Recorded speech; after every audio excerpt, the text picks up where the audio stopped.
Hello সবাইকে, কেমন আছো তোমরা? আশা করি সবাই অনেক অনেক ভালো আছো। আমিও অনেক ভালো আছি। এত চেষ্টা করছি কন্টিনিউ ভিডিওগুলো দেবো, তাহলে আমার ফোনের স্টোরেজটাও একটু হালকা হবে আর ভিডিওগুলো তোমাদের সাথে শেয়ার করা হবে। কিন্তু সময়ের এতই অভাব যে আমি ভিডিওগুলো কোনো মতে এডিট করে উঠতেই পারছি না। আসলে প্রচণ্ড চাপের মধ্যে আছি, প্রচণ্ড ব্যস্ততার মধ্যে আছি। তো যাই হোক, এই ছিল আমাদের জগদ্ধাত্রী পুজোর মধ্যে আরেকটা প্রোগ্রাম।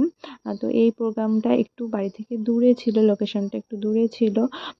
সেই জন্য আমরা একটু আগেই বেরিয়ে গিয়েছিলাম। আর এই প্রোগ্রামটা একদম সাডেনলি ঠিক হয়েছিল। বেশি কেউ আমি ওই জন্য কাউকে খুব একটা নিয়েও নি জোগাড় করতে। মানে আগের দিন যেই প্রোগ্রামে আমার প্রায় 40 জন স্টুডেন্ট পারফর্ম করেছে, সেইখানে আমার এই প্রোগ্রামটায় 7 থেকে 8 জন ছিল। আর পেখমও দেখো ডান্স করেছে। পেখম কিন্তু এই প্রথম এত কোনো বড় স্টেজে এরকমভাবে পারফর্ম করলো। মানে স্টেজটা ওর তুলনায় অনেক অনেক বড় ছিল। তো সেই স্টেজটা একা একটা পুচকে